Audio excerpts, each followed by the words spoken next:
Before moving on to drawing real-world objects, let's first talk about the simplification of perspective and the real application for artists. If you want to draw a quick environmental sketch or a quick scene for a concept art piece, you are not really going to use all the calculations we have seen so far. All of these methods and tools we talked about will be done mentally in most cases. But without practicing on drawing these manually on a paper, you won't be able to do it mentally. Eye-sighting in perspective has to be done based on all the knowledge we have talked about so far.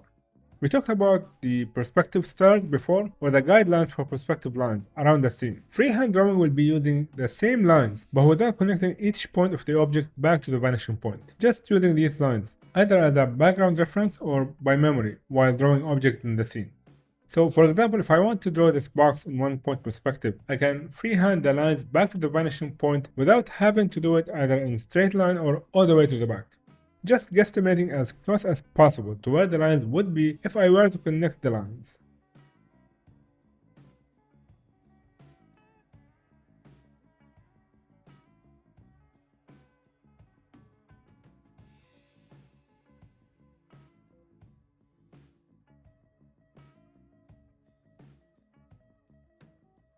The reason for doing this is what you see here. The fact that I already drawn so many boxes in fraction of the time needed to draw them line by line, or as we did before using technical drawing. This is mostly done for sketching purposes, and for creating ideas right away without being hindered by all the technicality as you draw these objects. I can do the same now for the 2-point perspective, guessing where the lines would be if I were to connect each point to the vanishing point. Now it won't be 100% accurate as if I'm doing it the way we did before, but for the sake of speed and idea creation, it will do for now. But you have to know that all this cannot be possible without doing the work first. You will get to this point with lots of practice and lots of step-by-step calculation using tools and methods we talked about in the previous lesson. So if I want to draw some boxes in perspective, I can imagine the lines between the box and the vanishing point and draw only what I need for the box, not all the way to the vanishing point. Of course, when you do this for your own work, you won't even have the vanishing point or the horizon line. You will do the same process but in your mind. Once you do all the sketching, you will end up with a clean box done in a much faster way. You can do this in 1 or 2 or 3-point perspective as well, just imagining the connection between the points of the box and the vanishing point before we eventually move on to 100% eyesight and 0% technical drawing. Eventually you will reach a point where you don't need the perspective lines, the horizon line, or vanishing point. As I said, you will use what we call fanning. Fanning is drawing the star grid perspective lines without drawing the horizon or the vanishing point. Just dealing with it as if we zoomed into the object and all the other details are outside of the canvas limit. And as you can see here, without any perspective lines, I created a good looking box in 2-point perspective.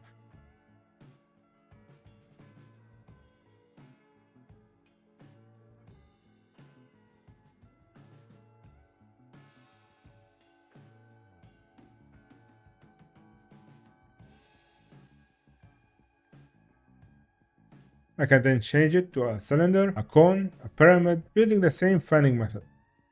The lines of the box will be parallel to each other. This way it won't look very distorted or wrong. You can then go to 3-point perspective, 4-point perspective, or even isometric views.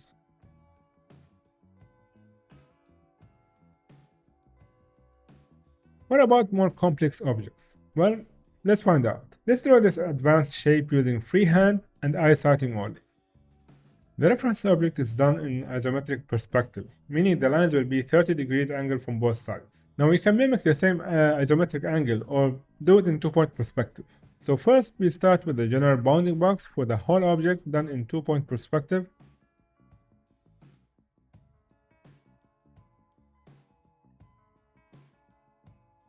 Next I start connecting the most obvious part of the shape. I start with the whole front side of the object. Then I connect it to the back all the way, but almost finishing up the top view as well. Now I don't know how far should I go down, so let's move to the side view and draw the ledge in the back and connect it to the front. So you don't have to do a continuous line all around the object, just connect it like a puzzle piece. As I draw the slope of the side view, I realize the front slope is too sharp, so I go back to the top and find the connecting part of the main box to the slope. From there, I can extend the line from the front view and fix my front view slope. That's why you should go around the object, not just following one continuous line, because other parts will fix your shape as you draw them. Now I can connect the top to the side view and add the ledge on the back.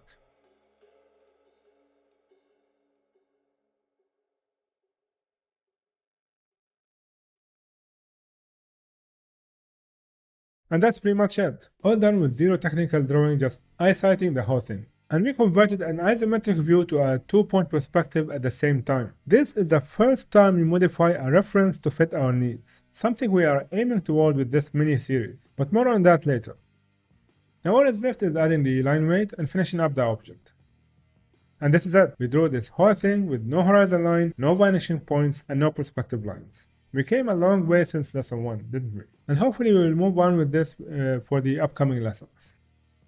Alright, let's go up the difficulty level a bit and draw another shape. Here we have another object in isometric view. You can start with the bounding boss as well, or you can just move right away with the shape itself. Let's start by drawing the large box in the back using the same angle.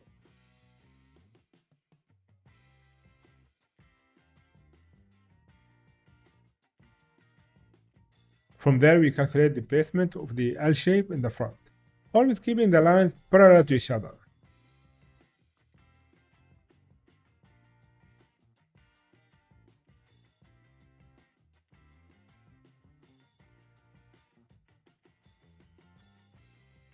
I then add the rest of the L shape, noticing all the connection points between it and the backside, and the surrounding shapes as a whole.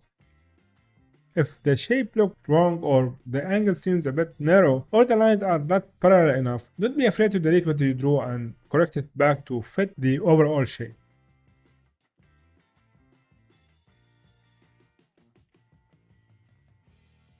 Now in less than a minute or so, I already have the whole shape done. All I have to do now is to add the overall line weight and it will be done.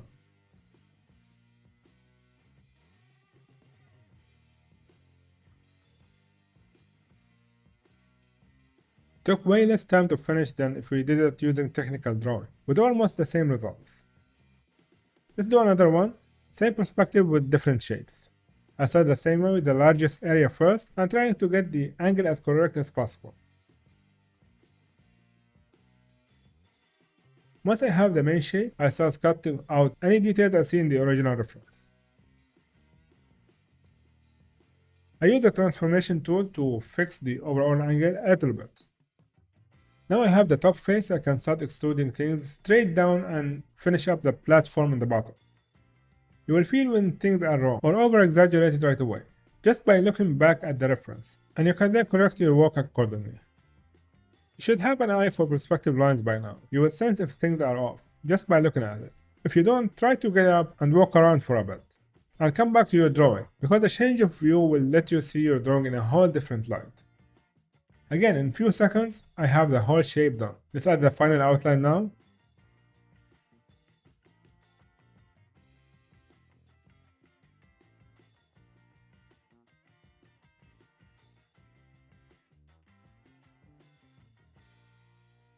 And it's done. Very quick freehand drawing that looks similar to the original shape. Another one here. Let's start with the top face and then extrude it down.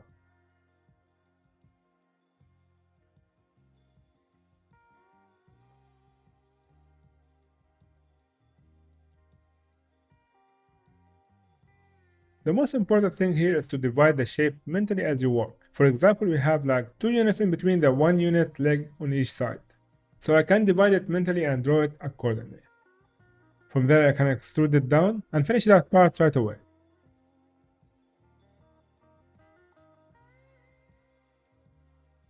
Now doing the same for the other side, extruding the lines for the first leg of the object, so I know it's on the same perspective line all the way to the other side.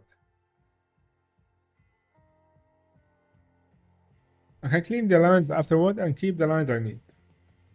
The gap seems a bit larger than 2 units, so let's cut a bit off and push it in a bit. And that's basically it. Let's draw the final outline and finish it up. Another shape done in few minutes. The reason why I took this little detour to explain the eye-sighting or freehand drawing, because we will use a mix of technical drawing and freehand drawing in the next lesson. The next lesson is where we're gonna start drawing things from the real world, starting with simple steps first, then going into more complex examples. So we're gonna start with drawing children wooden toys. They are not very hard to draw, but they are a bit more complex than boxes and geometrical shapes. And we will use some freehand techniques along with the technical drawing techniques we did before. As for the lesson after that, we will go full-on freehand and draw some props.